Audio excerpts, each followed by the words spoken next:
We've seen the first few days of the famous YNW Melly trial roll out, and it seems like Melly is seriously playing with his life. Melly found himself entangled in a high-profile trial that could possibly end his life, but it seems like he's not worried a single bit. Melly fans have something to be happy about, as the general opinion of how the trial is proceeding seems to swerve in his favor. Nobody knows what's going to happen at the very end, but it's not looking as grim as some expected it to be. Currently, Melly faces 2 first-degree murder charges for the October 2018 killings of YNW Sack Chaser and YNW Juvie, who were supposedly his closest friends, according to his attorney. Initially, the Miramar police reported that Demons and his co-defendant Cortland Henry, aka YNW Bortland, conspired to make it look like the victims were victims of a drive-by shooting. However, Melly pleaded not guilty. In 2019, the prosecution filed charges presenting evidence such as blood spatters, phone data, and a bullet casing found in a car Melly was in to support the murder charges. On the first day of the trial, witnesses, including police officers and hospital workers, were called to establish the timeline of the shooting. But the prosecutor, Christine Bradley, informed the jury that there was a lack of evidence to support Melly's attorney's claim that a drive-by shooting had occurred. YNW Melly's trial for the alleged double murder kicked off in Miami, and his lawyer wasted no time questioning the prosecutor's lack of a motive to kill his fellow rappers back in 2018.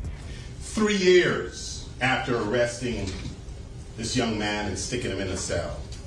In court, Melly's attorney, David Howard, agreed that after 4 years of investigation, the state still couldn't provide a solid reason for the killings, indicating their guesswork and incompetence. He called their investigation incomplete and flawed. YNW Melly double murder trial is off to a wild start in Broward County, Florida. It looks like we're in for an intense courtroom showdown between the defense and the state. So YNW Melly's facing 2 murder charges for allegedly shooting and killing his friends and fellow collective members Chris Thomas, aka YNW Juvie, and Anthony Williams, aka YNW Sack Chaser, back in 2018. The prosecution dropped the bombshell claim, saying that Melly himself actually bragged about and admitted to the shootings in a direct message on Instagram. Apparently, people were even hitting him up to check if he was okay after the violence went down. One message supposedly asked, "Hey dude, you good? Let me know something." And Melly allegedly replied with, "I did that, shh." This individual is reaching out, asking if Mr. Demons is good, after he's been tagged in multiple social media posts about this this shooting. And Mr. Demons responds very succinctly, "I did that." This message, "I did that," but the defense isn't buying it. Melly's attorney went after the state's investigatory efforts, calling them sloppy and full of holes. He argued that the case is riddled with reasonable doubt because the investigation was incomplete and poorly executed. This is the Broward Sheriff's Office evaluating the work product of the Miramar Police Department. And we have problems with the Broward Sheriff's Office redo as well, but you're going to hear about that during the course of this trial. Howard even pointed out that Melly's co-defendant, YNW Bortland, lied to the police multiple times about the shooting and had a gunshot residue on his hands, while Melly was honest throughout. During the trial, the prosecution presented a bunch of evidence, including footage of Melly, Bortland, and the victims leaving a recording studio before the shooting. They also showed footage of Bortland arriving at the hospital after claiming it was a drive-by shooting, but the prosecution made it very clear that they believe the drive-by story is a bunch of BS. Things got pretty intense when a crime scene investigator meticulously went through exhibits showing bullet casings and blood-soaked clothes for the victims. Melly seemed to avoid looking at the gruesome images, but made sure to make eye contact with the jurors. The defense threw some shade at the state, mocking their lack of motive and the alleged crime. They sarcastically pointed out that it's hard to believe a young man would randomly just decide to murk his 2 homies, especially when they're just trying to launch their careers together. The defense even mimicked the voices of the police and prosecutors, suggesting that they were just guessing and had no clue what they were even talking about. They argued that the lack of a motive itself creates reasonable doubt. Meanwhile, the state wants to prove that the murders somehow benefited the G Shine Bloods. Was that Jamel Demons is a member of the G Shine Blood set.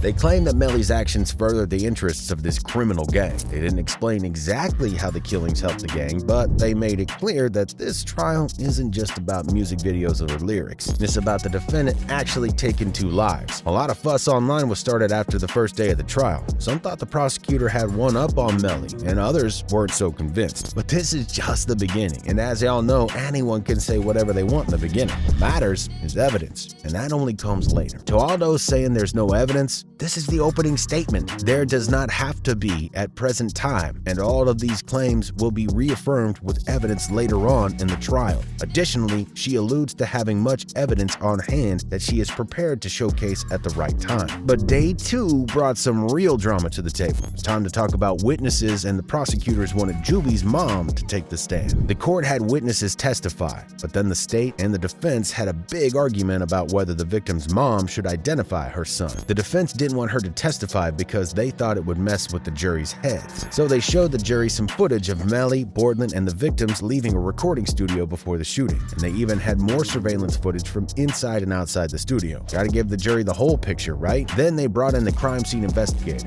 He presented a bunch of photos in a blue Jeep Compass. The state claims Melly and Bortland used that ride for a drive-by shooting after the killings. Get this, they even showed additional photos, including one with a blue jacket covered in bloodstains. But the defense got a chance to grill the investigator, and man, they made him spill the beans. They got him to admit they looked for DNA and fingerprints to figure out who touched what. They also questioned him about those hidden fingerprints and whether you can see them with the naked eye. Oh, and get this, the investigator doesn't even do the fingerprint comparisons himself. Yeah, he left that job to someone else. They also talked about finding some weed in the car, and the defense was like, okay, it's weed, but who cares? During the third day of the trial, they had a few experts explain details to the jury. There was a gun expert that went on for almost 4 hours talking about firearms and ballistics. They also got a glass expert blabbering about how he analyzes glass. One of the reporters, Bryson Paul, says people in the gallery and even the jury have started dozing off. Juror number 12 has dozed off, quickly popped her head back up and canvassed the room to see if anyone noticed. Juvie's grandmother has fallen asleep. But there's also been a few interesting things worth mentioning during this third day. One, a dude named Kelly, who's a crime scene supervisor, confirmed he also met with Bortland. They took pictures of him, and apparently the guy looked clean and healthy. That doesn't look too good if you want Melly to duck the case. Another interesting situation that we could see take place during the trial was the relationship between Melly and his defense attorney. YNW Melly's lawyer was all up in his business, whispering in his ear and even covering her mouth with her notebook. And get this, the notebook had evil plans and stuff written right on the cover. Can you believe that? Talk about shady business going on in the courtroom. Who knows what kind of schemes they're cooking up? Not to mention that they were super close on more than one occasion. Before the court day ended on the third day, the attorney kept trying to read something,